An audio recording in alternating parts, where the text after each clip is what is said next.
All right, I'll say, how are you all this evening of your time as you create time? Great. Oh, thank you very much. Allow me to express my undying, unending love unconditionally and my appreciation for your willingness to participate in co-creating this interaction this evening with us. We do, when interacting with members of your civilization, learn quite a bit. Although our particular perspective is a bit more expanded than yours, this does not imply in any way that it is better than what you are exploring, but simply different. Therefore, when we are enabled by you to see other facets or aspects of all that is that we know ourselves to be a part of, we marvel and revel in the explorations and the, shall we say, inspirations that occur within these interactions. And we also then learn that much more, not only about you, but about ourselves. Allow us, again, in expressing this appreciation, to entitle this interaction Equal Exchange number 2 and proceed to the sharing. Sharing. Elan. Yes. Hi. Greetings. Greetings. Very exciting for me to be here tonight for a variety of reasons. I just finished reading the autobiography of my soulmate, Francis Farmer, and it's a wonderful book. May I ask you a question? Yes. The information, the inspiration, and the feeling that was generated by connecting with that particular aspect of yourself. What does that information actually now allow you to do in this life? How can you apply it? In a variety of ways. She reacted with a great deal of anger. She became vituperative at the least suggestion of abuse. Oh, vituperative, all right. Psychologically abused. It allows me to do so much. From my point of view now, the most important thing it allows me to do is to possess that experience as a finished experience. Ace, reconciled. Reconciled. She came out in the end very wonderfully. She found a close friend. Her faith in life and in love was fully restored at the very end, even though her life had been, in many senses, very, very, very bitter and dark. Also, I feel, because I now possess that consciousness more and more fully, and a resolved consciousness, that I can be an extension of her desire as it exists in the non-physical, and that is to extend the hand of friendship and of love to other people, women and men who may have been abused and who are consequently experience themselves as very isolated. Oh, we thank you for that. Yes, and thank you for the many interactions that have brought me to this fuller understanding of who I am. All right, and again, for your willingness to continue to participate in them. Is there something else? Well, coincidentally with the reading of the autobiography, which I recommend to anyone, all interested in exploring the condition of women and women in very negative situations. But coincidentally with this, I had a very tender relationship with an old friend. Really an old friend, Julia. Ace. Oh, yes. And I felt an immediate affinity and affection for her. And we had a very fine time, though very brief, together. Clarifying things, exchanging perspectives, and so forth. She is perhaps the first example of a woman to whom I extended myself out of the consciousness of myself as Theodore and Francis and who knows who else, yourself, others, a more multiple context. Who knows? Really? I should, I guess. No shoulds. No shoulds. All right, thank you. Thanks for that, Craig. And we thank you. Can you tell me perhaps something about my track with Julia, my past experience, or future for that matter? The most relevant idea to, shall we say, this particular reunion will have to do with a life with which you are physically married. In The imagery that comes along, shall we say, with this exploration is what you would label colonial America. For now, that will do. Well, thank you. Thank you very much. And to you. Shedding. Ace. What is a soulmate? Again, it can be as subtle as any individual that you are in contact with in any given moment. For in that moment, you are sharing your experience, you are sharing your reality with another aspect of yourself. So therefore, there is moment to moment, second to second soulmates. Generally, when people speak of this overall concept, they are referring to the idea of particular individuals with whom you choose over a consecutive period of timing to reincarnate. Now, very often this will be in differing styles of relationships, but again, in general, that is what individuals will mean. You can say in that way that there are individuals who tend to hang around, if you will, from life to life, and you can call them, so to speak, a soul family. But in a sense, you can say they are only bubbles within the overall bubble of your entire civilization. Anyone that you come in contact with is your soulmate for the moment that you are interacting with them. Was there something specific you are seeking? Yes, I'm sitting with two people, Bill and Kate, Bill's daughter. And I know that Bill and I have had a past life together. More than one, we have only discussed one. But to understand that anybody that you have a strong affinity to, being that you've lived thousands, not just a few, thousands of lives, will generally have lived many, many lives with you. The reason there only seems to be a few is there are so many differing experiences that they simply have little relevance to this experience. So the ones that you will experience as bleeding through into this life only will do so if there is a specific relevance to what you are exploring right here, right now. Can I ask about a specific one with Kate? If you are willing to participate in the process, yes. I'm willing. I had a dream where Bill was standing by a wall with a light. The light got brighter and brighter and brighter and shot across the room and filled up my being. Kate was sitting in a chair beside me, in a smaller chair. This is the dream. When the light entered my body and filled me up, I slid off the chair onto the floor on my knees and put my arms around Kate's waist and said, filled with this incredible love energy for her, Elan, oh, Elan. And it was like, well, it was the most wonderful, loving exchange. And then the light began to move in me, and I said in the dream, wait a minute, what is this? What is going on? And I woke up. It was an incredibly vivid dream. Our particular, again, understanding will be that you have, with at least the name, reiterated, in a sense, another life. And that was her name in that life.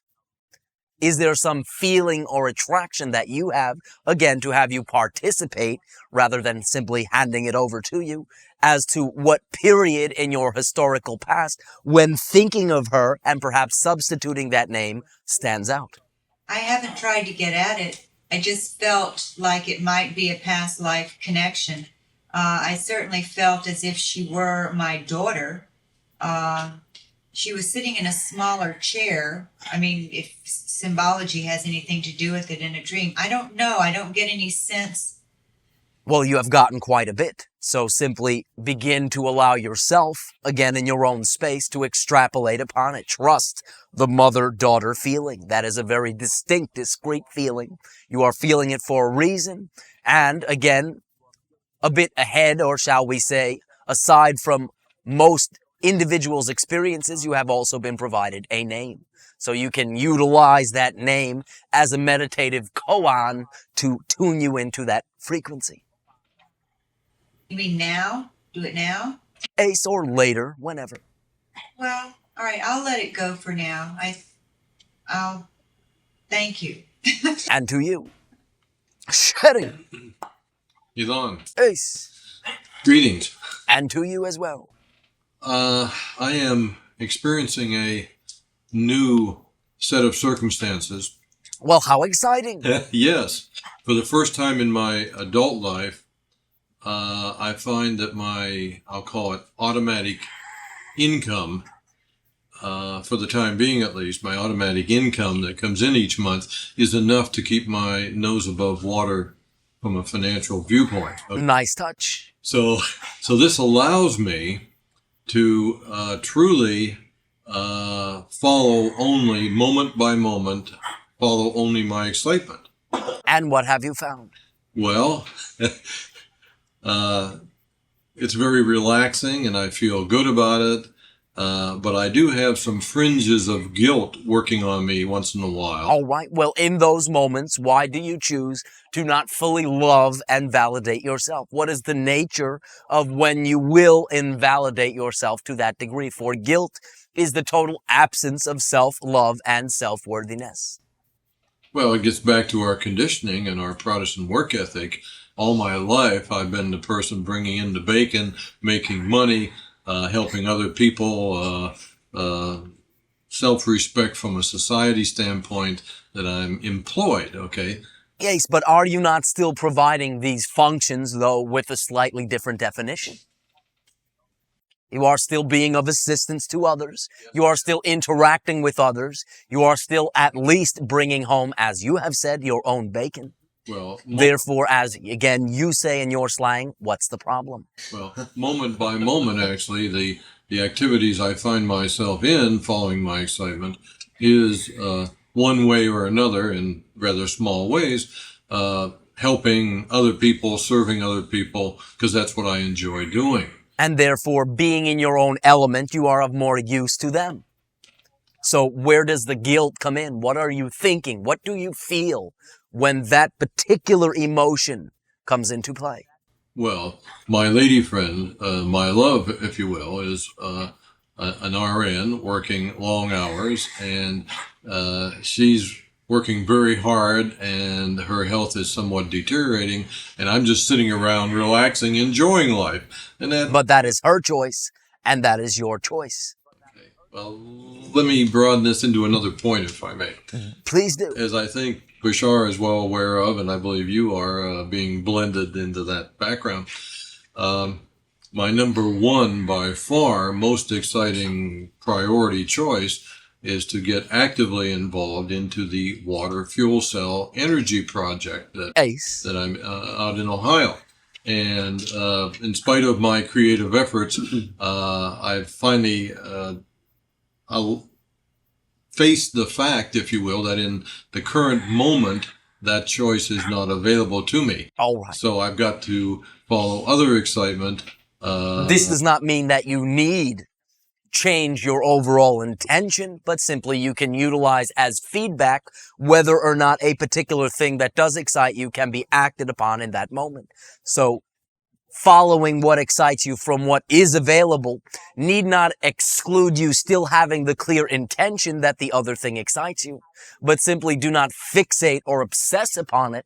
And what will actually occur is the moment-to-moment following of the excitement will lead you into a different frame of reference, whereby that will be one of the possibilities, should that remain your excitement. So this does not mean you need compromise what excites you. Simply keep it as a clear intention and understand that the situation obviously allows you to focus in on other things to get you there. Well, as I look at other possible ways to... And they may be entirely unrelated to that. Yeah. But as I look at other situations or opportunities, whatever, so far, I really haven't found any that rates even number 2. Yes, but from whatever, Interesting to me. all right, but we are simply speaking of in any given moment from what is available, what excites you the most from those choices, not comparing those choices to any other set of choices that is not obtainable in that moment. So it matters not if the degree of what's available of your excitement is as great as the overall exciting thing, but simply that you do establish from what is available, which one moves you the most. And you need not, again, put a stopper in that it must excite you as much as the thing that you cannot do right now. Well, what you're describing really is what I've been doing. Is there any clue or approximate timing, or can you give me any reassurance that in a reasonable length of time, a year or a few months or whatever, that number 1 excitement will start to materialize? Can you give me any? There is no time frame upon it, for there are many variables which will work out or play out, shall we say, before we can make such a designation. But the idea is this gives you the opportunity to begin to hone in where you focus your attention.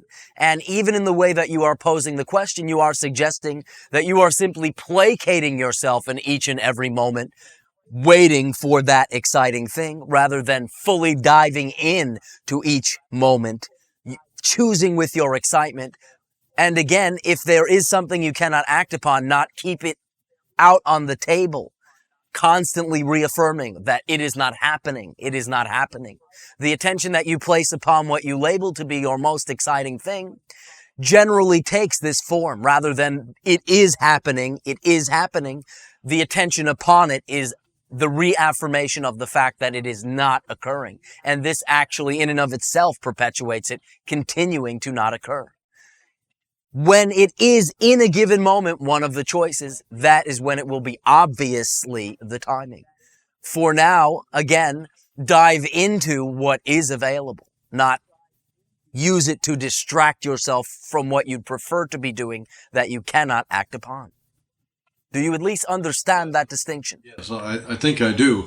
What is exciting me moment by You are placing values upon things, that something is better than another. The most exciting thing is better than what's available to you right now. Now, that is simply a definition.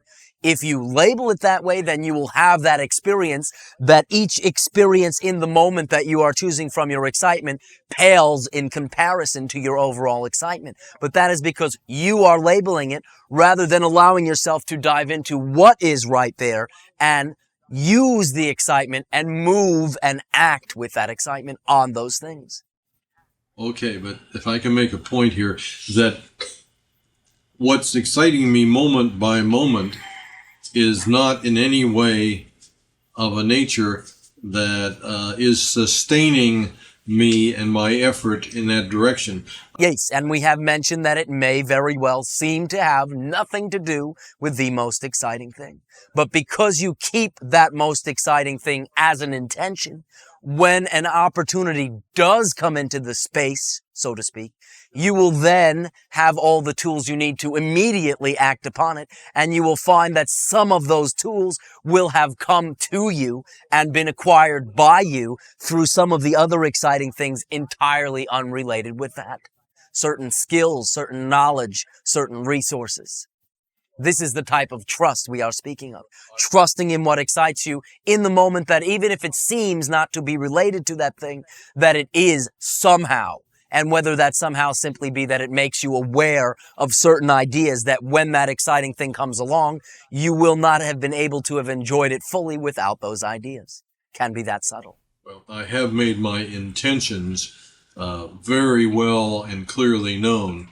So now I guess I'll just concentrate on the moment excitement and again, trust in the universe. When you find yourself reaffirming that that thing is not happening, it is not happening, it is not happening, this is what the universe hears. This is what the universe understands that you believe.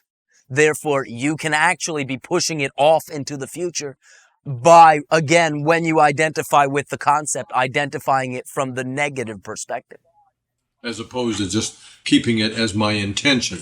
Right. You're distinguishing between that's my intention, and incidentally, my intention didn't happen yesterday. You're saying... When you say it that way, then the universe constantly hears you saying, my intentions do not manifest. And that's what you get. Okay, well, I have to play with that. Thank you. So the question is, can I do something toward that excitement? If I can, yes, I will do it. I will take the positive steps. If I cannot, what can I act upon? And from those choices, which excites me? Simply proceeding in that way will keep you quite busy. Okay, well, it has so far. Thank you.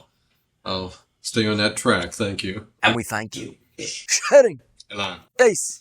The last time we met in this location, I talked to you of my father who has Parkinson's disease. Yes.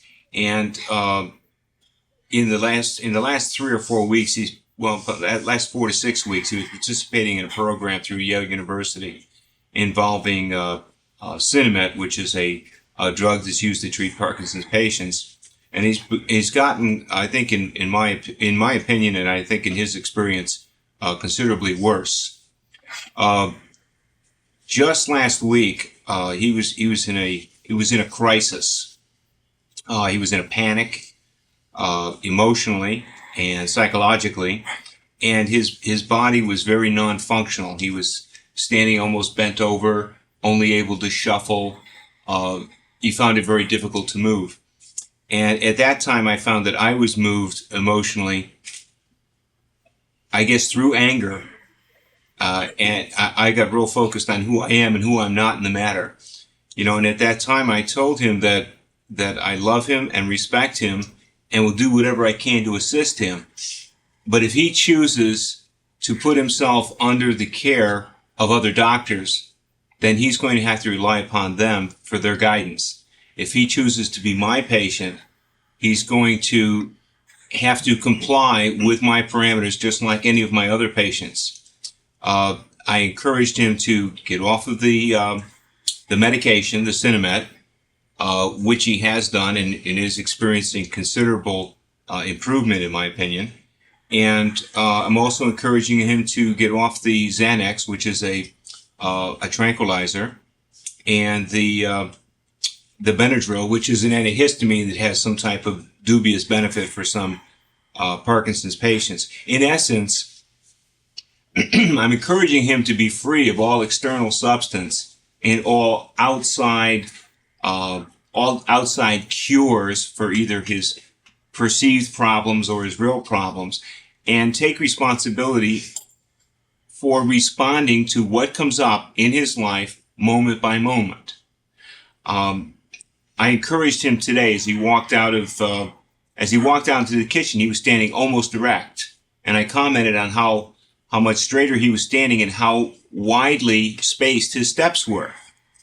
And he commented in return, yes, but by this afternoon I'll be bent over and shuffling. All right, he's writing the rules. Right, and I mentioned to him that he's programming the future. He says, no, I'm not, I'm just stating the past.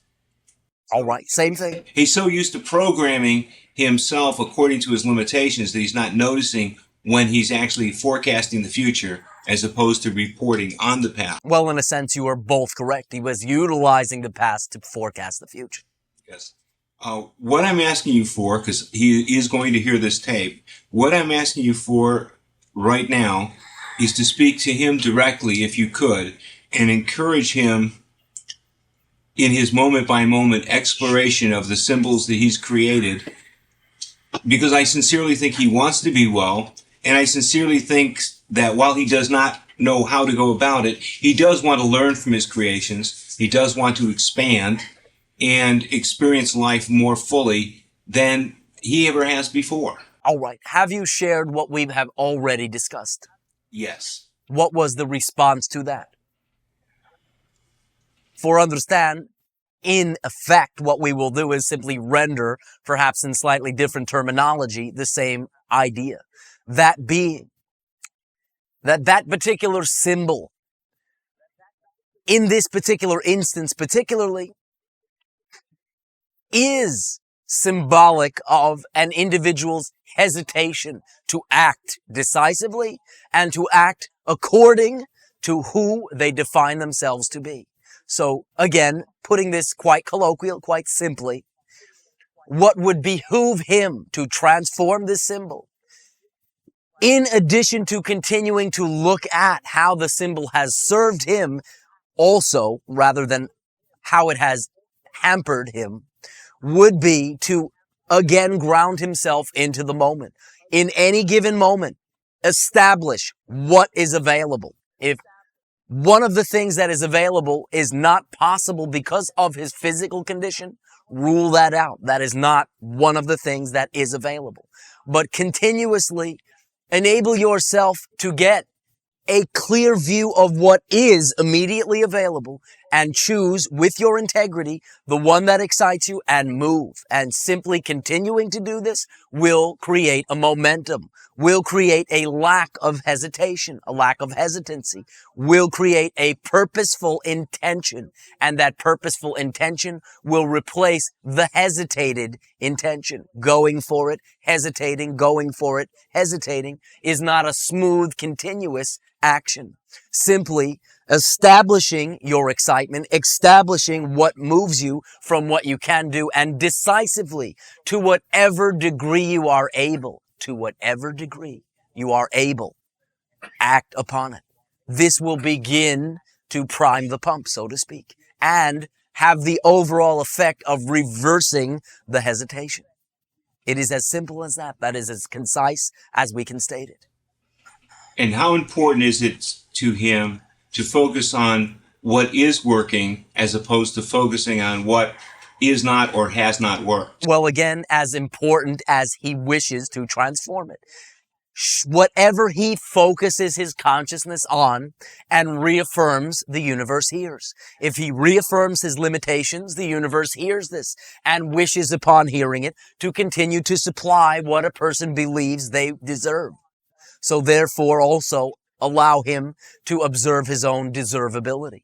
Does he feel he deserves to get better? If so, go right ahead. Do the things we are sharing. If not, that gives him the opportunity to look at why he would believe he doesn't deserve it.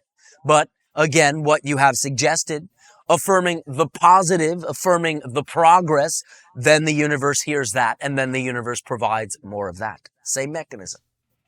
I think he would like to hear from you that this is not just a palliative psychological process, but rather a mechanism or a process through which he can actually transform the symbols that he has created and experience the level of health and the level of activity that he chooses to have in his life. Well, understand it is not that cut and dry. For an individual who defines it as such, it will simply be a palliative psychological process. So therefore, yes, that's one of the ways to look at it.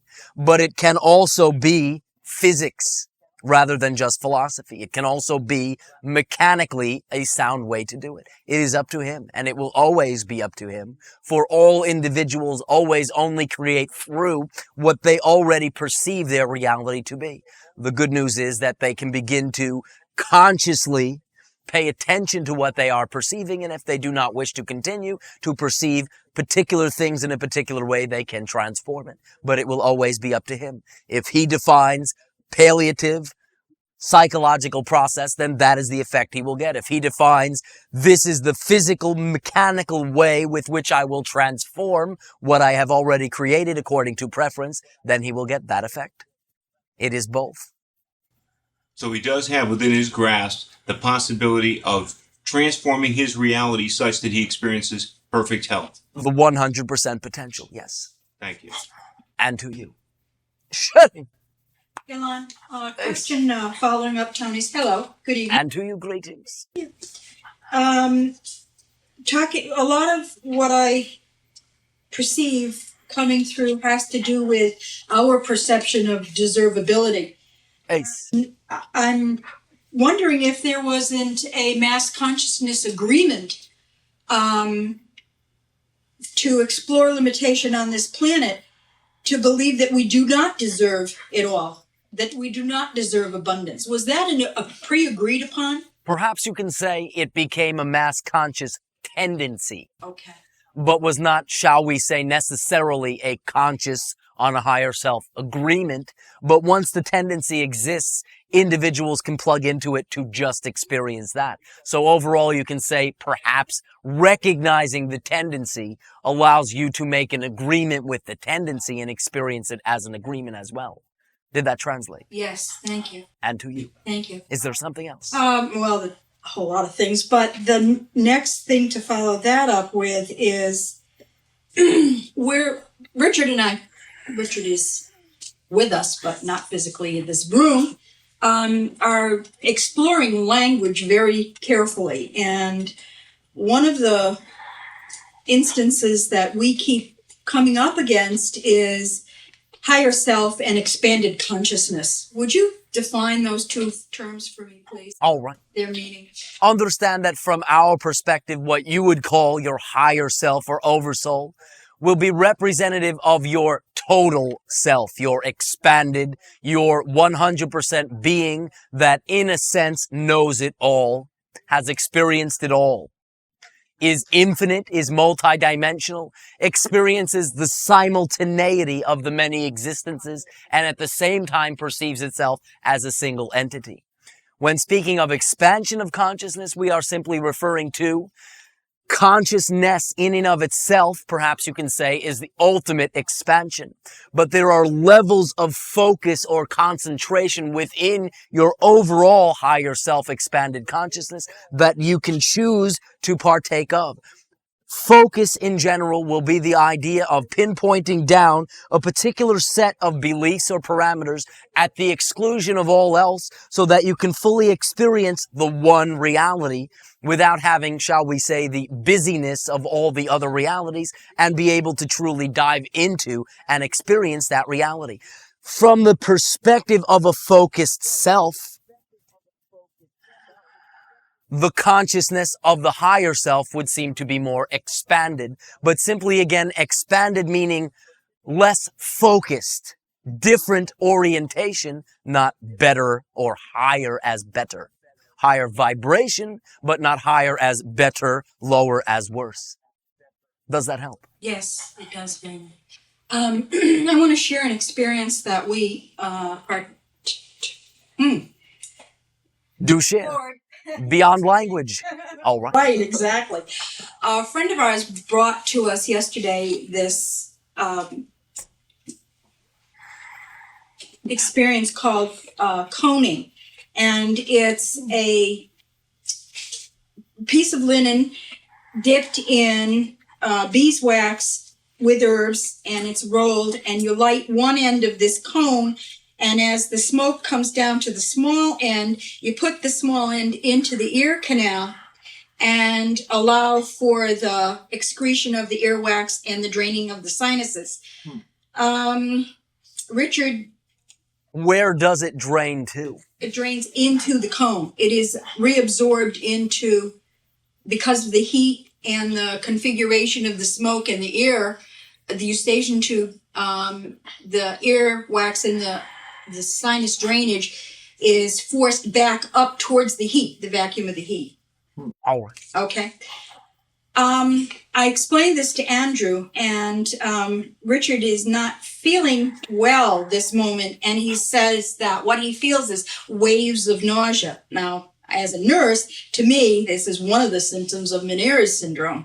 And I'm thinking, okay, what is Richard doing with this? Now, from our perspective, perhaps you can say, physically, there is some of this idea of the upsetting of the inner ear, but perhaps you are asking more metaphysically speaking, and to understand that as you all expand into more of yourself, you allow things to bubble up to the surface from a self-created inner closet, so to speak. This particular style of catharsis with this individual will be representative of an acceleration. However, the form of this acceleration perhaps can be interpreted somewhat negatively at first, for they are deep core issues that have not been addressed, and coming out at this quote-unquote advanced state may be the hardest ones to face. So therefore, this is the timing for this acceleration with that individual. And it will be up to him to decide whether or not he wishes at this point to confront, address, and perhaps transform some of these ideas. But it will also always be his alternative, his choice to stick them back in the closet, although then they will not go away and will come up again.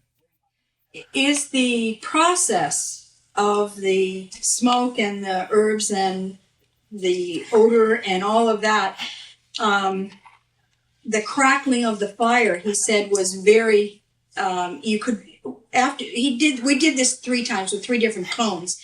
He had a number of visualizations about the rites, the rituals, the initiates, how long it took, where it was done, how it was done, the colors of the cones that were used at the time. The sound of the crackling of the fire, for me, as a Joan of Arc signature vibration more than one time, really is not one that I prefer. In his particular instance, there was a strong identification with what you label past life as Native American Indian Hopi tribe. He did that too. Thank you. How is this helpful for, lack of a better term, the general public? Because it will depend. I'd like to share with people that we interact with. Again, there will be many individuals who will not attract that symbol, and it will not have that positive effect upon them, but you can trust that the ones you are excited to interact with in this way that are also excited as well will benefit by it in some way. Okay, so the crackling of the fire itself is not a major... Well, it will be to the individuals who that particular aspect comes to their attention, but not necessarily universally. Okay, that was one of my questions. The other question about this is, Andrew asked when I explained it to him, is this one of the great mysteries that was taught in the quote-unquote mystery schools?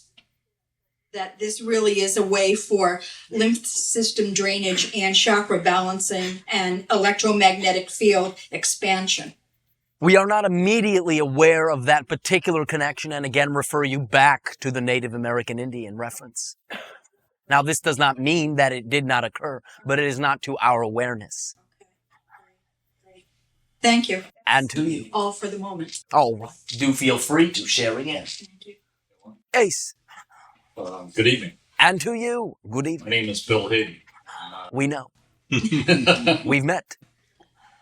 And I'm here this evening with my daughter Kate and her friend Lizzie. Welcome. They're both 11 years old. And I'm wondering if it would be possible for you to tell them if they have had a past life. And if so, tell them a little bit about their past lives. Names again, please. Well, my daughter's name is Kate, Ace. and her friend's name is Liz Lewis. All right. Allow us a moment.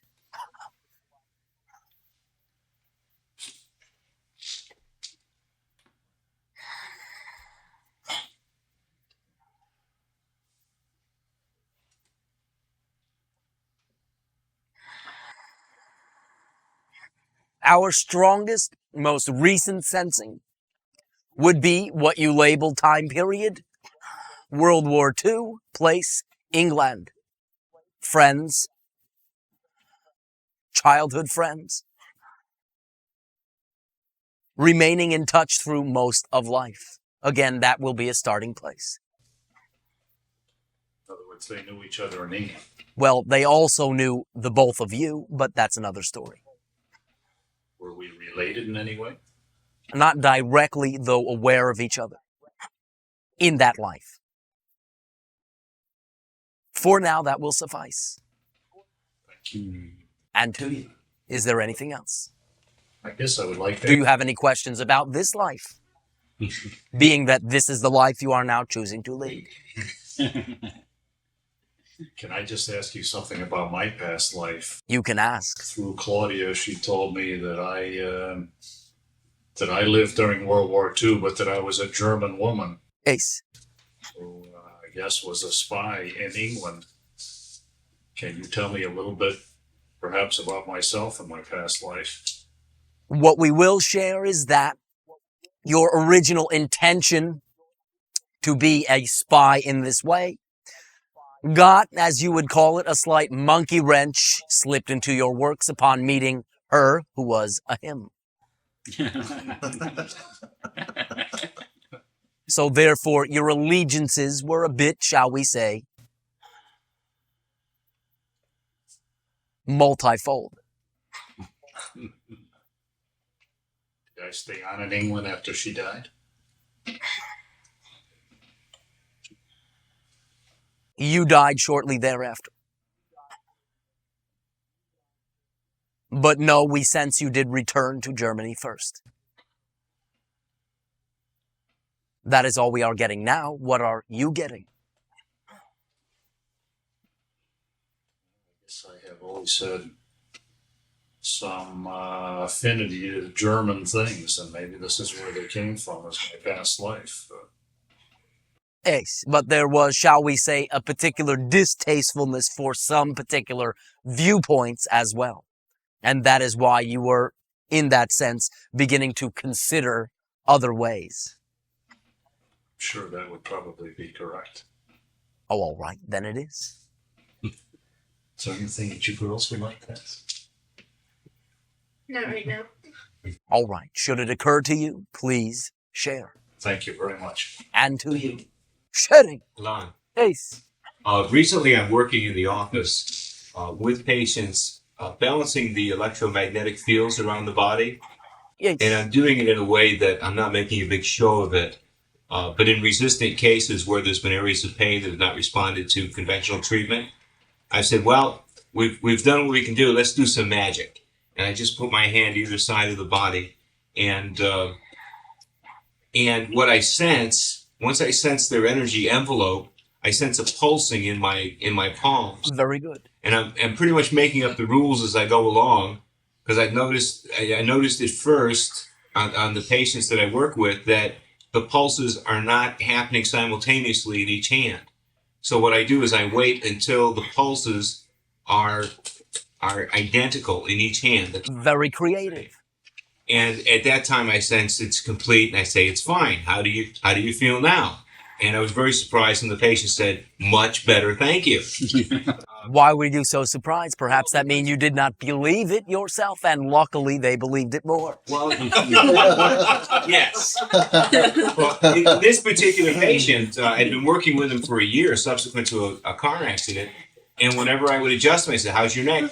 Fine, much better. How's your low back? Fine, much better.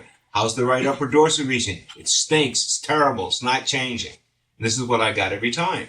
So when he says it's much better, I got very excited, and I started playing with this with other patients as well. All right. May we make a suggestion? Yes, please. For a particularly tough case, as you define them, utilize, in addition to the balancing of the pulses, which is a very creative symbology for balancing frequency of the electromagnetic field of the body itself.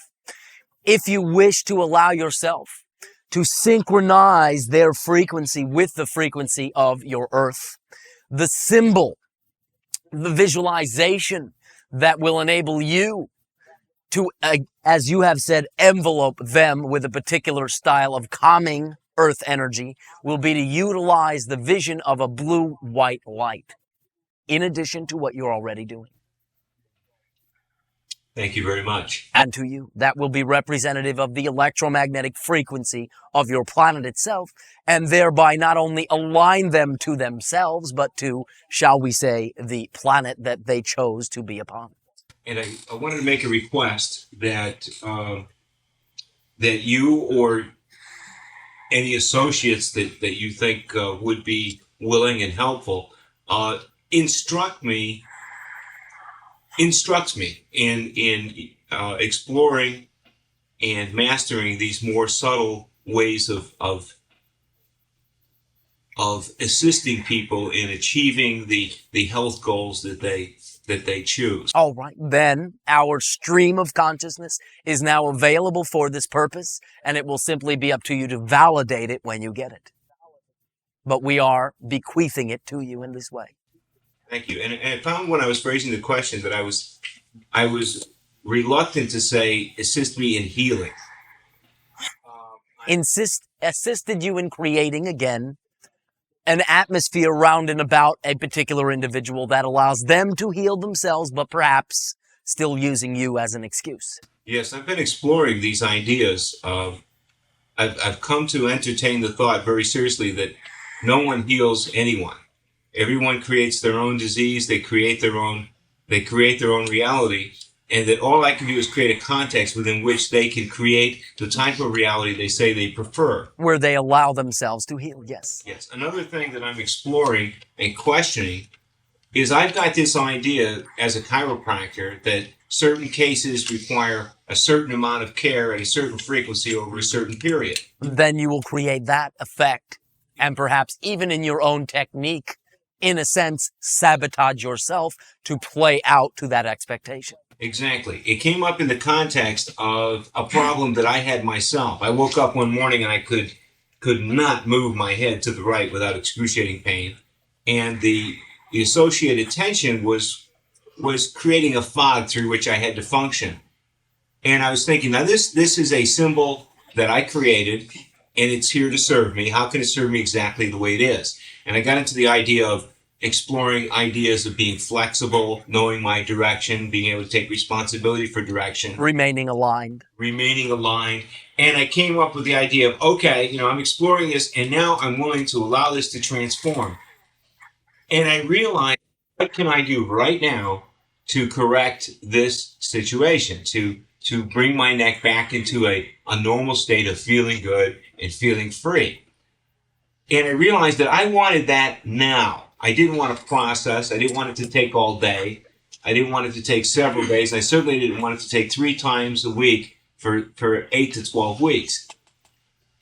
And it came up that if I want that type of instantaneous results in my life, perhaps I should take a look at this idea I have relative to my patients as to what it takes to correct their conditions. Perhaps. And at that time, I stated that I was willing to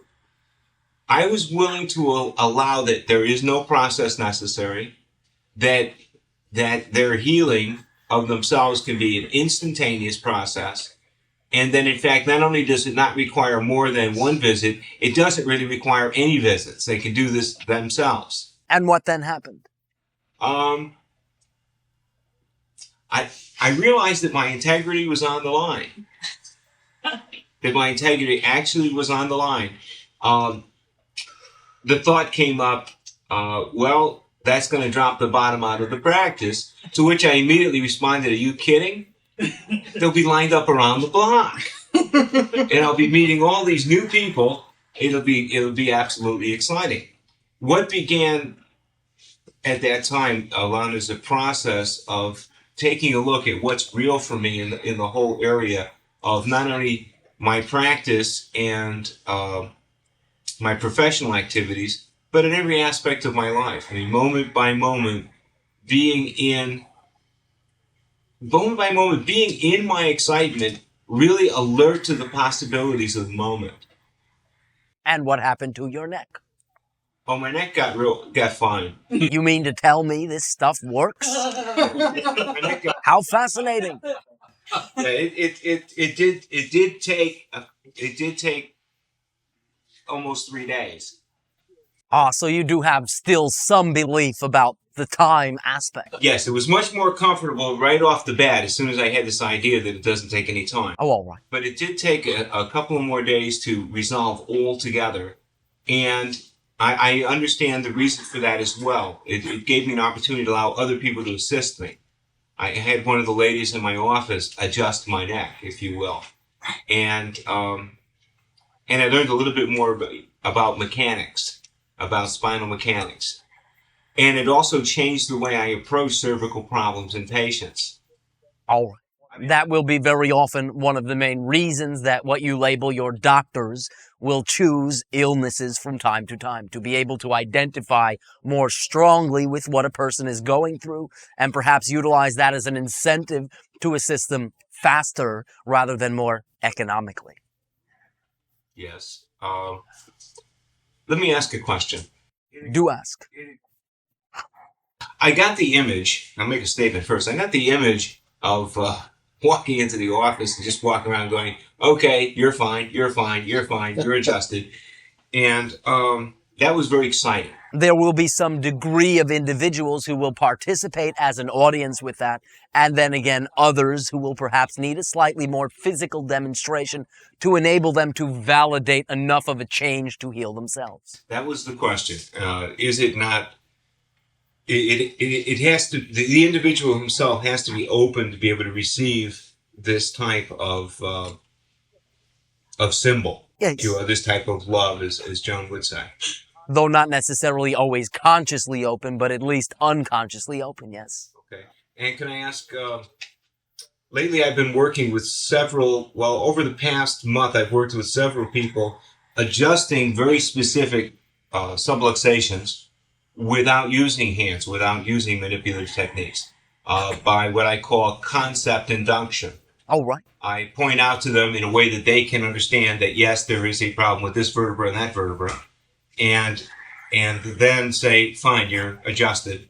And then when we do a post check, the original demonstrated aspects of the subluxation are in fact gone. Do understand the reason that this works is because individuals are not held out of place by their spine. They, shall we say, perpetuate their own misalignments. Misalignments are active, not passive.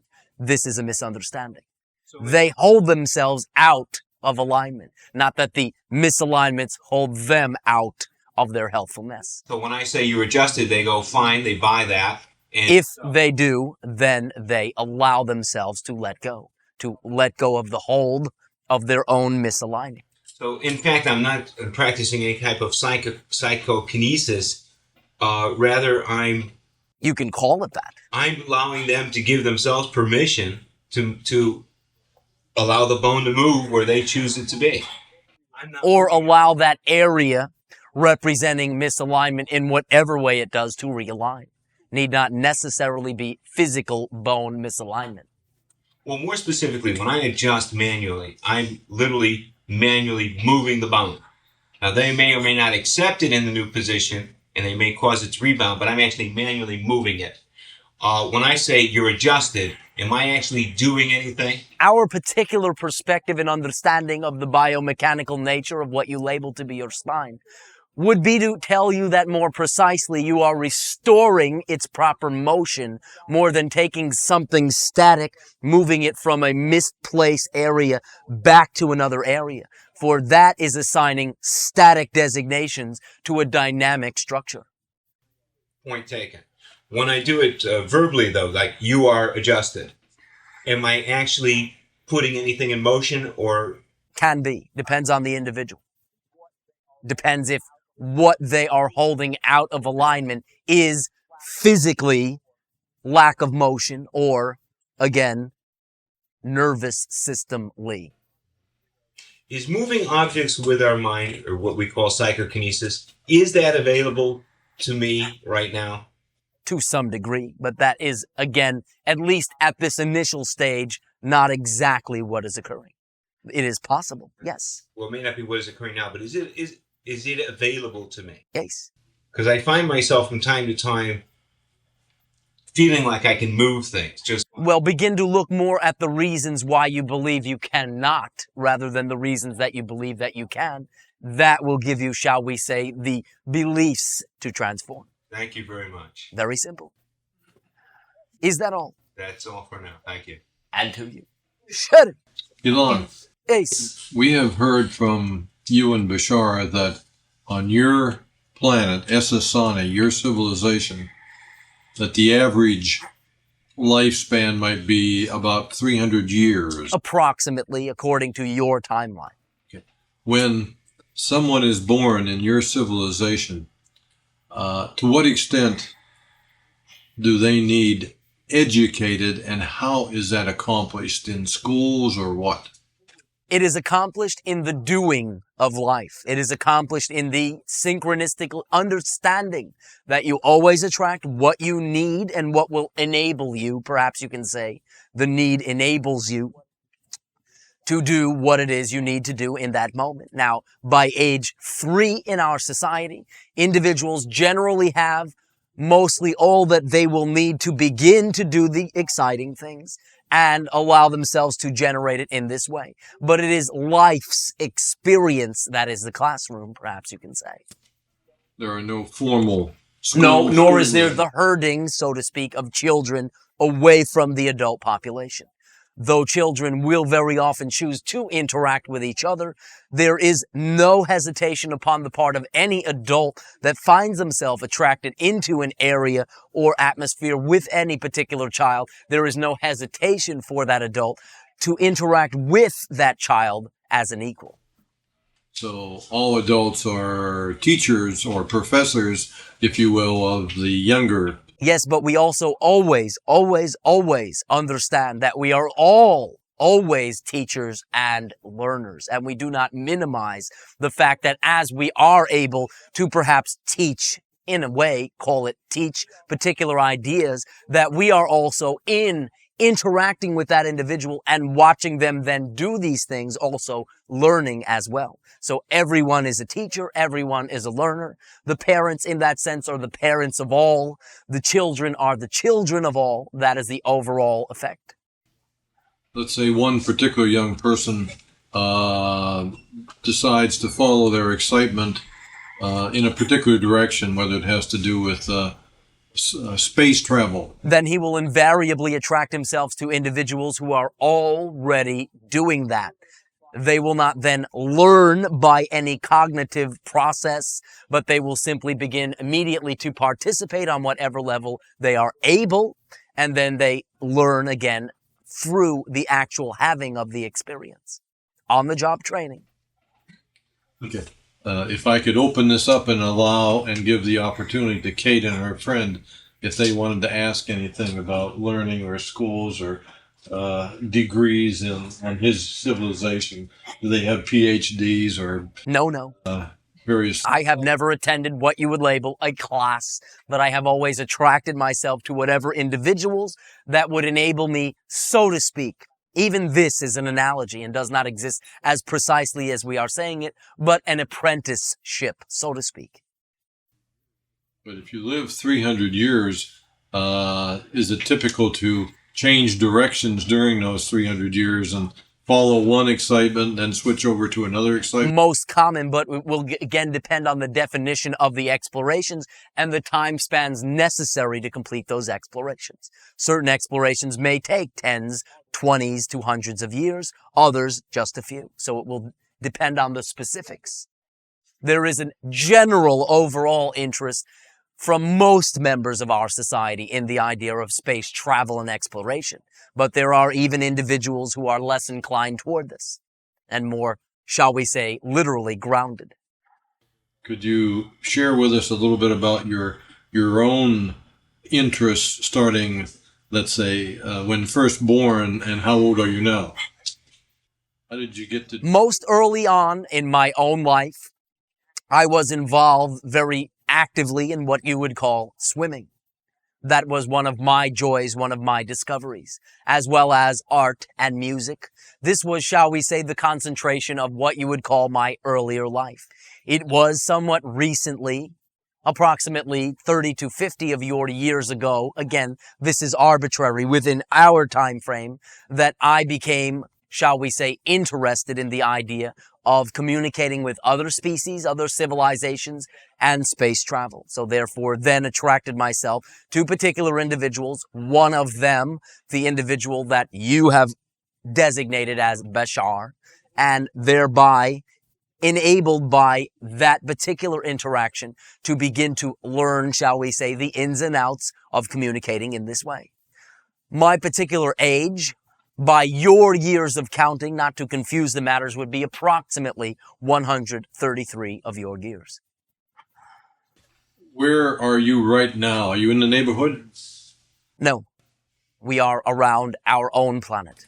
And since Tony hasn't asked yet, who is we at this point? Myself and one other individual, a female. In your scout craft? Ace. Kate, do you have any questions? I have a question. Oh, all right. Are your jobs or occupations, are they like ours or? Not really, for we do not do the same thing every day.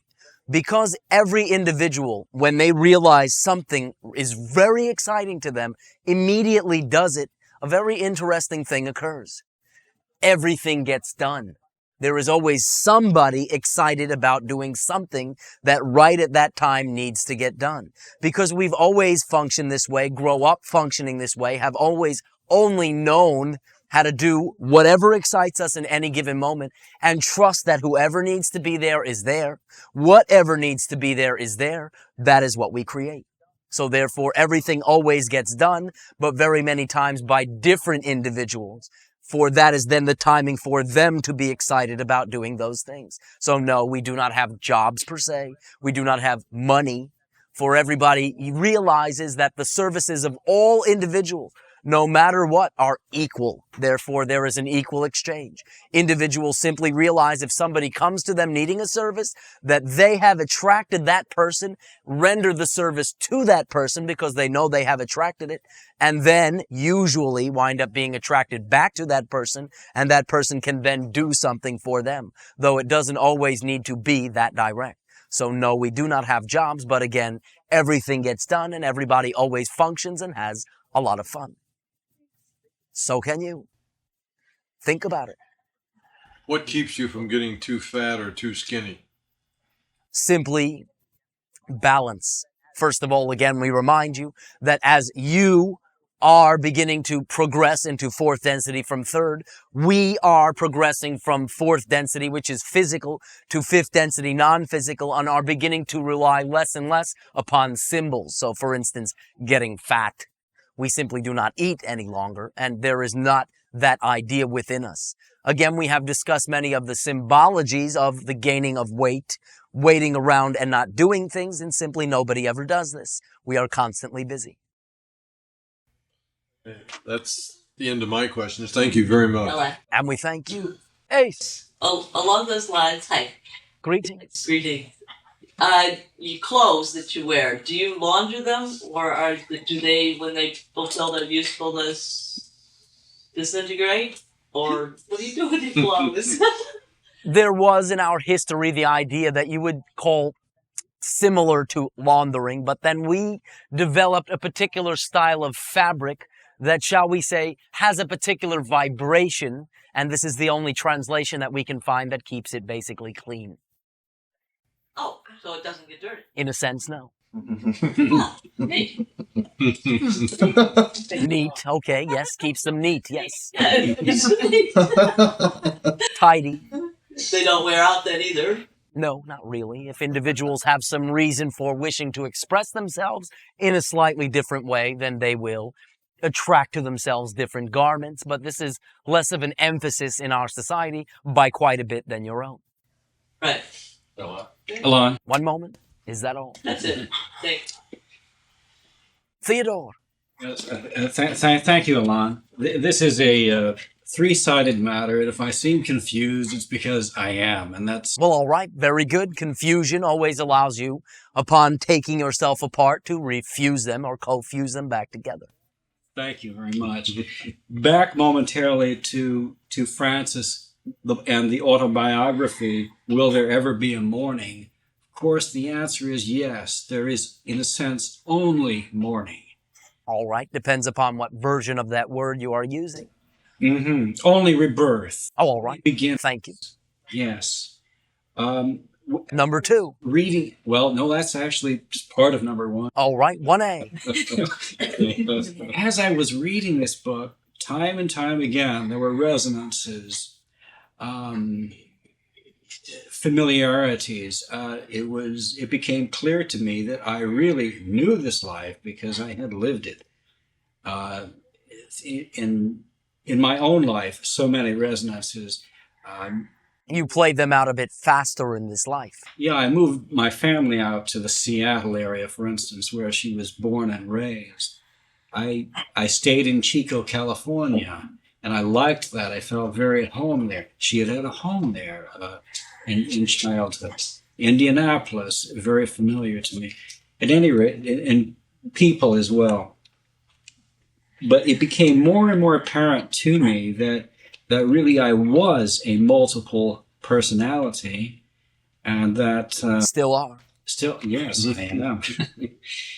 And also that this is going on simultaneously, and I am at this moment revising it. It's always in process, always in revision. Very good. Now you can use it in this revision and in recapitulating many of these ideas again, reconcile them within you to the degree that it now allows you to apply them positively in this life. Oh, that's right. That is always the bottom line. How can you use it? Yes, it's a transforming experience, and I feel very privileged to have had the opportunity to have an actual book that I could work with. All right. Aspect 2, from a certain point of view, her life was very, very negative. In fact, I passed the book along to a friend, and she opened it up to a particularly horrible page, and she said, "Oh, what a horrible person this was," and da-da-da, and so forth. That surprised me a bit. This was Taking it a bit personally, eh? yes, really. This was a judgment, and as I understand, judgment is an exploration of limitation. All right. Did you then judge her judgment?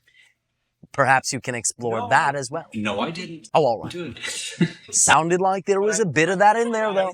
I almost did it, but I just became curious. All right. Almost. And I wondered, what is it?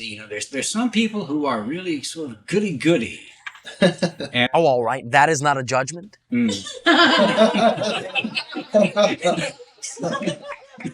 The degree to which you are willing to be honest with yourself is the degree to which you will reveal your inner self. Simply proceed. Okay. I can admit, I've had that feeling myself of being really, really right, goody-goody, and Oh, thank you. Now we are getting somewhere. yes, all right, that's in me. I'll acknowledge that. And what I can conclude, at least provisionally, is that if an individual is wearing that particular mask, so to speak, that there are, in all likelihood, many baddie lives down the line in the past that this individual is not willing to confront, not at the moment. All right, but it is not in that sense your job to make them aware of all of them. Yeah. It is their particular reality to choose to interact with that or not. Right. The exploration of judgment, I think that, the judgment as a form of limitation, this, one of the conditions perhaps most difficult to transform. Well, what you have said very nicely is that it is one of the conditions. And what we are speaking of, what cuts through all that, what simply immediately transforms all that, is the idea of unconditional love. Unconditional love means being willing to still discern somebody else's reality, to still discern, to still identify how you stand according to somebody else's conception of their reality. But now you need not impose the conditions that if what they are exploring is different from who you are, they stink. You can simply understand that is their exploration. That is valid for them. They have the right and the reason to embark on that exploration. It simply has no relevance to you. And that is the only observation that you need make that will enable you to remain self-empowered. And by not invalidating their point of view, you give more strength to your own point of view. Yes. Rather than focusing undue attention upon a point of view you really and truly do not prefer. Mm-hmm. And the third side, the whole matter, in part a spin-off of our recent discussion of a past life in which I was a saboteur. I imagine that By the way, yes. the timing of sharing that with you was quite significant. In that sense, we felt you could handle it, and you have quite nicely. You have transformed certain tendencies within yourself in this life, and then was the timing from our perspective, with your allowance, by the way, Yes. to share with you this idea so that you can continue to choose to transform it and not need, in that sense, to force anybody else's reality to be anything that it is not. For simply, you understand your reality is what is appropriate for you, and their reality is what is appropriate for them. Thank you very much. And I should add that in connection with this, as you know, I recently just stormed out of a dwelling in a Francis-like fury. I was ready to kill a certain. Yes, but you did not. And you did not then sabotage. No, and This is what we are discussing. Yes, I could have sabotaged him a dozen different ways, but I chose not to. Instead, I chose to create for him a very good product, so that I'm not going to change him being a tyrant, but at least I can give him something that he can spread throughout the world that will have positive effects. All right. Now, do understand the favor that you have done to yourself. For if you had choose to sabotage him or anybody else, you become the vibration of sabotage. Therefore, you then attract sabotage to yourself. By choosing not to, you become the vibration of integration. Therefore, have a good time. You can expect good things to be attracted as the reflection of that.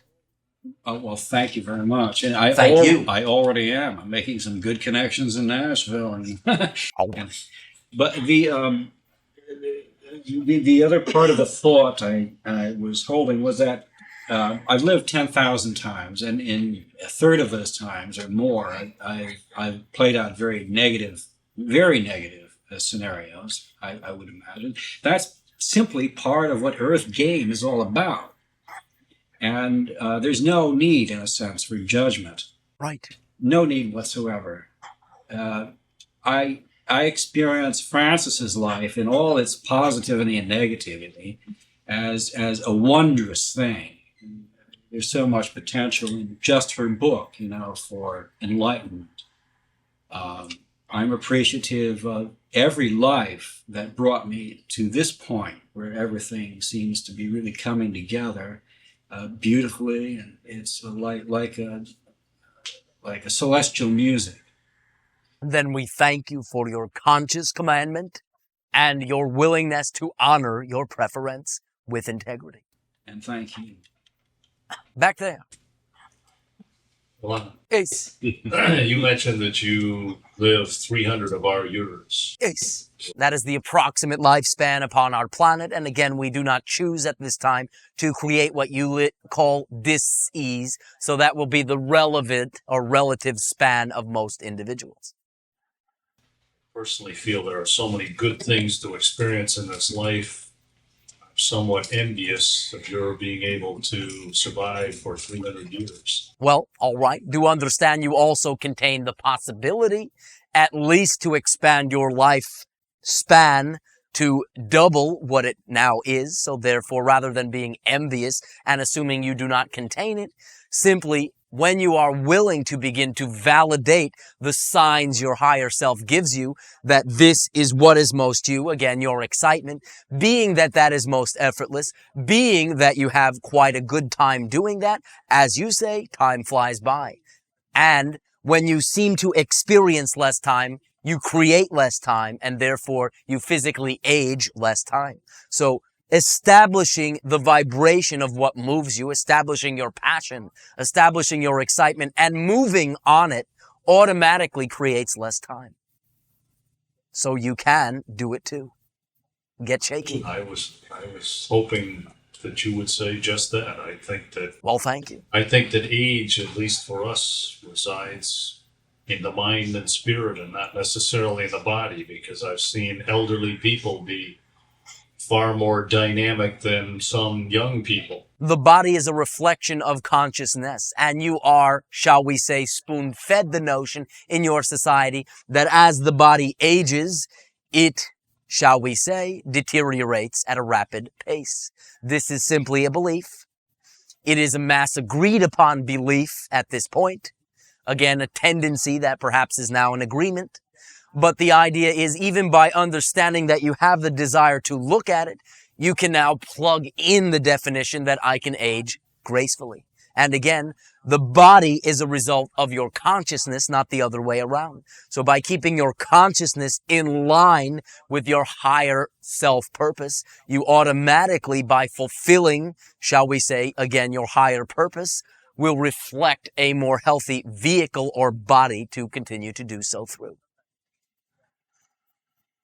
Does that make sense? Yes, it does. It's wonderful news. Then have a good time. Thank you. Elan? Is that all? Yes, All right. Yes. very much. I have sort of a question that has to do with my own personal health. All right. A sort of question. Do proceed. About 15 years ago, I was in Europe studying a different language. And something very upsetting happened in Europe, and I suffered what in medical terms would be termed a nervous breakdown. All right. I have been basically off and on for the last 12 years on psychotropic drugs, and they have side effects. They cause weight gain, they cause a pulling in my neck, they cause a slurring of speech. I've been to the best specialists, I've been in the best hospitals, and coming here at the center is the first time that anyone has ever told me that I can make it without these artificial chemical additives in my system. If you are clear in what your beliefs are, yes, absolutely. What are those beliefs that I have to be clear on? Well, in other words, if you truly believe that the medicine, as you call it, helps, or that you must have it, then that is the effect you will get. But you can always look at that belief and decide to choose something else. Allow us to comment about something you shared first. What you label in your society nervous breakdown is simply when a person very abruptly changes the definition, for no matter what the reason is, of who they are. Now, very often, within the belief system of an individual is the notion that in order to emerge anew, you must first literally kill the old self. And the effect of the seeming dying of the old self and the emergence of the new self, or prior to the emergence of the new self, is sometimes called a nervous breakdown. For it is the breaking down of the personality construct, the artificial personality construct, for it is now no longer as useful to who it is you have become and what you wish to explore. Now, where the difficulty generally arises is not from the process itself, but from the fact that the process is then highly and heavily judged, both by the individual undergoing it and also then reinforced by the society, who says everybody knows, for instance, that is antisocial. That then reinforces the feeling in a person that what they have done, which is actually quite natural, is something that they should regret. Therefore, part of it is the self-judgment for having redefined yourself. Also understand that what you label depression, from our perspective, is simply the opportunity that an individual gives himself in seeing that they create their own reality and understanding that though there are things external to you, they are all a reflection of something within. Very often individuals will get to the point where they simply cannot find any answers outside. It just becomes obvious that all answers lie within. An individual then turning within can simply be self-reflective, self-meditative, and learn many things. But again, the same difficulty arises. When an individual judges that self-reflection, everybody knows that is antisocial. That is what prolongs the process, makes it seem like the depression lasts very long, although always when individuals play through that, and emerge, they always emerge anew with a new spirit and a new strength. What we are simply suggesting is that from this point forward, now that this definition has been introduced to you, you can understand that when you feel you are depressed, you need not judge it and can simply understand that you are turning within. If you then get down to the job of allowing yourself to turn within and look at the issues that come up as they come up, it, shall we say, transforms rather quickly and you emerge anew rather quickly. If you judge it and put yourself down about it and continually berate yourself through the process, you still rediscover, you still redefine, but you add a lot of time. So therefore, you can understand from this point forward, should you feel that you are simply giving yourself the opportunity to look to the only place that you truly ever discover anything anyway, within. And if you are willing to do so without judging, it will become a constructive process rather than a seeming destructive process. For the emphasis will not be on the you that has quote unquote died or transformed. It will be on the new emerging you.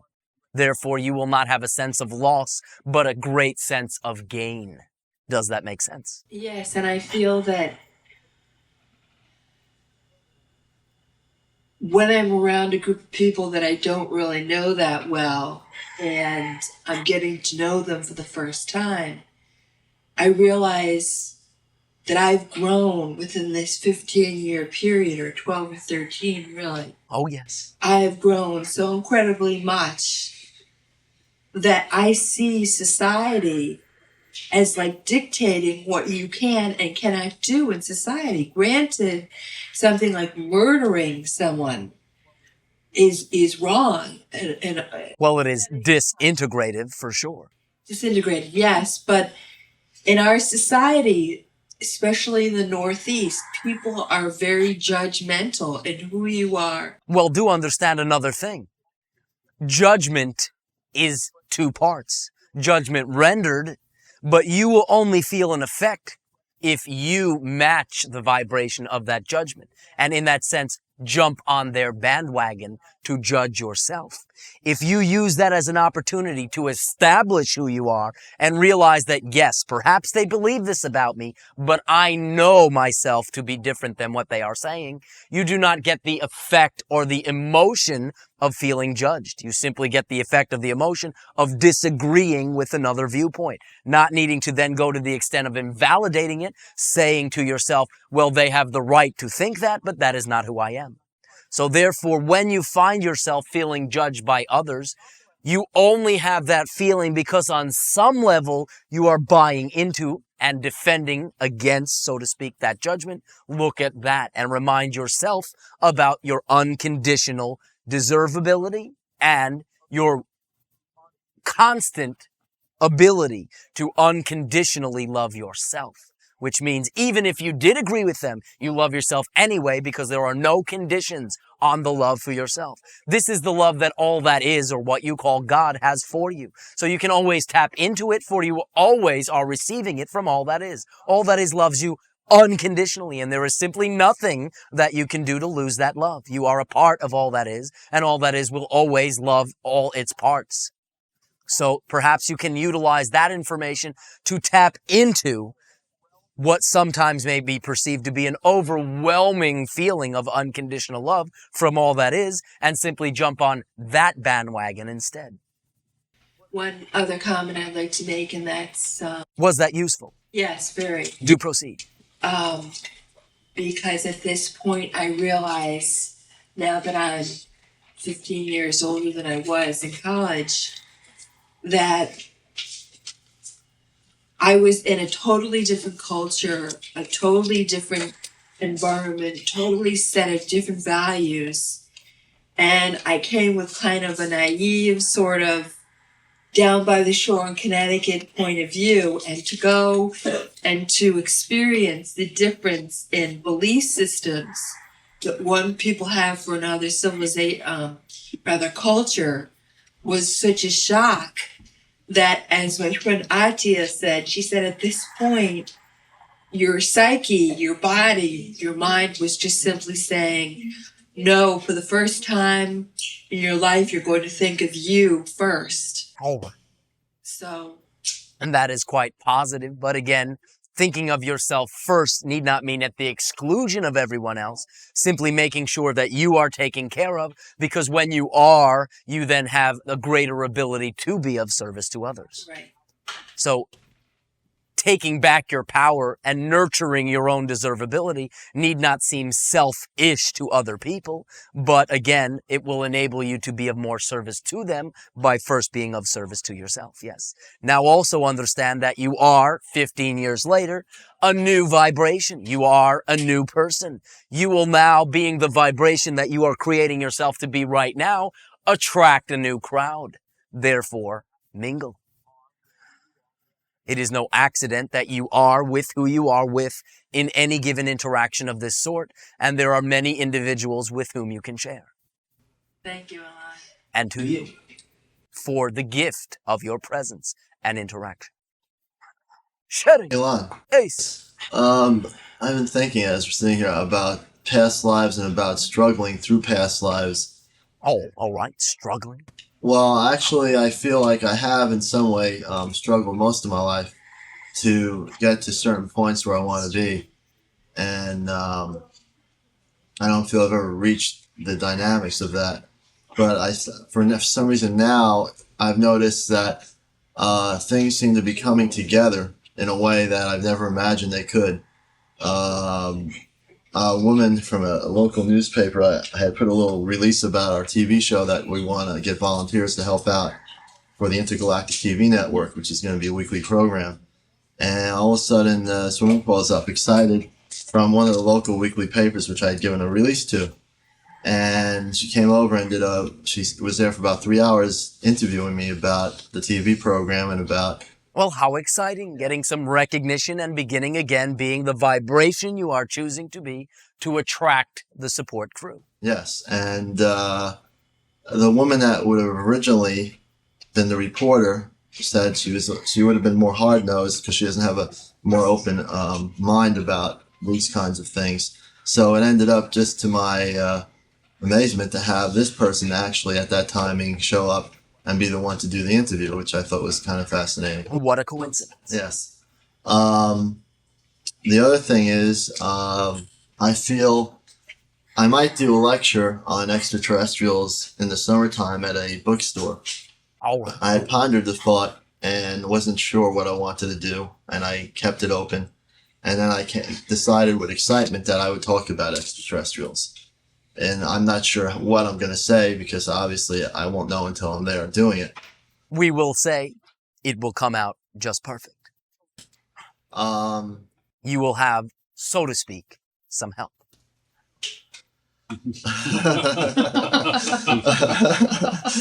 Success is assured. I was also interested to know about the past, some of the past lives that, or actually not past lives, but currently some of the other energies that are not necessarily coming through at this moment beyond yourself, through Andrew, who are listening, who might want to speak about their civilizations at this timing. Not at this time. There will be forthcoming a communication very soon, but not this evening. Well, just that we do thank you for asking. Yes. I'm just totally relaxed tonight, and I actually at some points was almost falling asleep. 'Tis all right. You are receiving this on many levels. But I definitely am not sure where I'm going with this. There is some other questions that I do have. And there's a woman I just recently met who lives in South. I haven't met her personally yet, but through the phone line, who started a place called The Place. And she's channeling various spirits, and also she has what she calls light trance, which she's not into deep trance, where she can actually they can verbally come through on the mental plane through her. We understand. She talked about a ship, a mothership that is in Southbury. When she says above her house, which she says, that is an extra-dimensional craft and will be very unlikely to be perceived by other individuals. I understand that also. She's talked about pods, these pod ships they have. Could you explain what they are? In a sense, you can understand simply that that craft would not necessarily represent what you generally refer to as a mother craft, though it is a larger vessel, and those what she is labeling pods to be a form of probe. Probe. Ace. Okay. I believe these probes have actually landed in the area of this property where there's a large energy vortex. Could you expand on that a little bit? Again, the area of interest for the probes are simply observation. Right. Now, a probe, when we took a look at probes, are they similar to what we call our own satellites that NASA puts up without anybody inside the satellite operating the satellite? Perhaps a better analogy would be similar to small submarine-like remote-controlled devices containing a television camera upon them. Are you familiar with this idea? Yes. Similar to that, but again, there are other vibrational measurements taking place which simply will not translate, for you do not have the technology. Right. There are many levels, shall we say, of observation that occur. Well, she stirred up a lot of questions in my head when I was talking to her for about 30 minutes. One of the things I was very intrigued was she's in touch with many various civilizations. One, I think it's called Uranus. We understand the reference. Right, but it wouldn't be on this particular dimensional reality. It is, again, extra-dimensional and will represent a particular council of beings, yes. Right. Now, the council of beings she talks about are I think if I'm correct in quoting this, interplanetary council or command. That is one reference to which you can refer to them, yes. Okay. And again, they do not exist in your dimension physically. Right. So therefore, will not be perceived without a extra-dimensional shift. Right. But from her communications with them, obviously, it seems they talked about the Southbury-Woodbury area where we live as being a place that in the future will be a place of love or a love center of some sort of. And I wasn't quite certain because I didn't stay on the phone long enough to really go along with these questions because they were coming through her talking to me on the phone. And I was a little bit curious about this. They talked about these two towns being a centered area of some energy. We have discussed before that there is in those areas what you would label electromagnetic vortices, yes. Right, but now when they talk about some sort of, I'm just really generalizing here, the concepts of a centered area becoming of people, a place where there would be this love, this love center or this center of unconditional love. I'm not sure if I'm really... The idea is that if indeed the center does revolve around unconditional love and not conditional love, there will be perhaps an attraction to that area by many individuals. Right. If there is the idea of particular perspectives with built-in judgments, that will as well repel such a mass of people. I see. So it will depend on how sincerely they are representing the concept of unconditional. Very interesting. Well, I'm not sure. I'm just floating along here with questions as they come in my mind. All right. Well, have a good time. Float away. Keep your head above water. Oh, my head is way above water. I wanted to go into past lives, and you had mentioned I had channeled Sirius consciousness. Ace. The Sirius consciousness that I channeled, was there a name for any particular person or persons of this grouping? Is the name Chipop? Chipop? Ace. That is what we will share for now. Uh-huh. I understand. Chipop and I, if I can somehow ask this question in a way that I would have an answer, in what relationship did Chipop and I have? What you might loosely label a form of guide, but again, that even has the implication that there is an inequality, and at least from his perspective or their perspective, you are equal. Right. Is Chipop still alive? Shall we say the energy is attainable? Right. Yes. And does Chapap know of my existence and this present Earth? What do you think? Yes. Thank you. That wasn't a very hard question to answer. They never are. I think that probably should do it for now. All right, then we thank you. Are there any more sharers? Elan, Yes. I'm wondering if you could help me if you could help me to clarify a recent meditation that I had. Perhaps. I was asking about work and how to support myself, and I've asked this many times over the past months in meditation. And in this particular one, I am at this time preparing a new way to make a living and a new career and things, as well as trying to get some money yet from my old one. And I saw images in my mind, and one of them was, and I've seen this utilized in previous meditations. I was on a road. I was near the top of a hill, and the road, it was black, and it had a white line down the center, and it went down directly in front of me, and then started rising on a far hill. And there were about 15 cars coming toward me, 15, 20 cars driving toward me with their lights on. Can you help me to interpret a symbol like that? In a sense, we initially see two ideas. One will be that upon your rebirth, in a sense, you witnessed the funeral for the old you. The other will be, again, the reminder that you are not on a path. You are a path and can never step off of yourself. No matter what you do, where you go, that is your path. But you are at the juncture within the path that you are, where you are deciding to transform, where you are beginning to validate what moves you and move in that direction.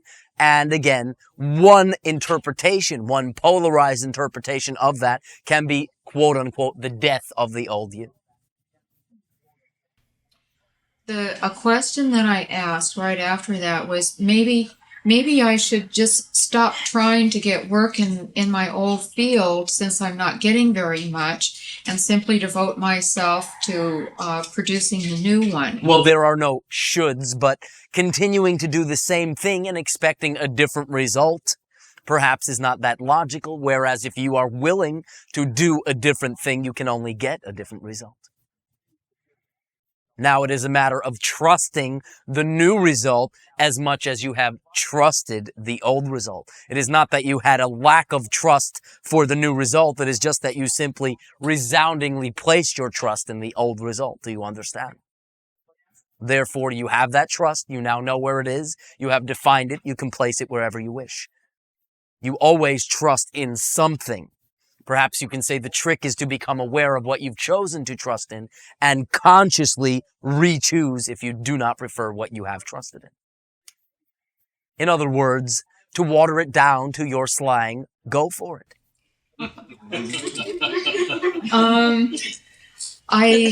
When I said that, I immediately saw several images. The first, and I think that they're what you're just saying.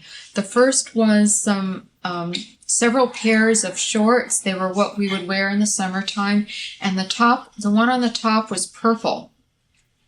And then directly after that, I saw some caps, and they would again be what we would wear in the summer, and they were bright orange and magenta. And then I saw a tennis shoe that was multicolored, and these seemed to all to be related to the idea of travel and summer and things. Yes, travel, summer, the shoes, grounding. You can say perhaps the hat, remaining spiritually inclined. Is there something else? That's interesting from that meditation. I would like to ask to follow this up then. I have been putting this off for several months, but I have the idea of writing a place called Power Places Tours to see if I could work for them, because... Well, how creative. If it excites you, do it. If you do not get the expected result, there will at least be some result, and whatever result you get, act upon that. Whatever lead you get, act upon that. The result can be literal, but when we speak to you about following your excitement, something that perhaps we may include more often is that you need not do so with a particular expectation that your excitement must play out in a particular way. It will play out in the way that it needs to provide you with what will then enable you to do the next thing. So go for that as well. I have a belief which I'm been wrestling with in view of these interactions, and that is, if I want to organize tours to sacred sites and provide, thereby providing people experiences and direct experiences with these sites, that I need to have some experience in the tour travel industry and more experience directing or coordinating groups. Then that is what has led you to this particular new excitement. Power, places, tours. Proceed with that. By finding individuals who are already doing what it is you wish to do and mimicking their vibration, you become that same vibration and get the same result. Therefore, you have attracted to yourself most blatantly a symbol of individuals doing what you already wish to do. Therefore, when interacting with them, do so as an equal. Allow them to know your desires. And if they do not require your services in quite the way that you expect, then inquire from them where perhaps you can then next look. Utilize the whole opportunity, not just one particular narrow expectation. I understand. Thank you. And to you. One more sharing back there. Male. Elan, Ace. I'm wondering if you have the capability of projecting forward, for instance, in my children's lives, perhaps my own, what interests they may pursue in the future for... That is not our particular style. For again, there is no one the future. There are many probable futures, and you always get to choose. Perhaps turning it a bit around would be to ask them, themselves, what excites them, what moves them, and then you, being in the position to enable them to move in that direction, can assist them to do so, rather than talking them out of their excitement if what excites them is not quote-unquote mainstream. Therefore, by establishing what does very truly excite them the most, you can answer your own question and understand what their tendencies will be. The question is, will you enable them? Will they then enable themselves to begin to act on it in whatever way they can?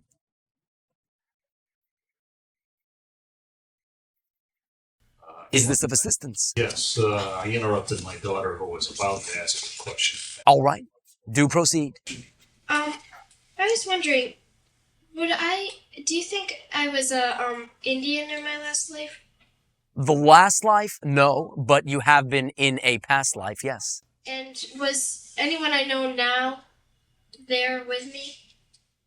In a sense, you can say, at least on some level, almost everyone in this room was interacting within that same time frame and were at least meeting each other. But yes, the individuals you are directly are with as well. Thank you. She was an Indian in one of her last lives. You can understand that mostly, again, anybody in the room present was. For that is a particular, very attuned exploration. Attunement to your planet, attunement to your nature, and attunement to various aspects and dimensions of all that is. Therefore, many or most individuals that are now partaking in what you label spiritual self-discovery have lived lives in that particular reality where they could get, shall we say, grassroots experience. That's it. And to you. Thank you. At this timing, allow us to thank you. For again, each one of you from our perspective is a gift, is a spark of the very white light of all that is itself. Therefore, it is our privilege to interact with you. And we understand that bit by bit, a day at a time, slowly, sometimes quickly, The day is arising whereby we can meet face to face and interact as physical individuals. We thank you for your willingness to even assume on any level that you are equal not only to us, but to all levels and forms of consciousness, and bid you a most fond and loving good evening.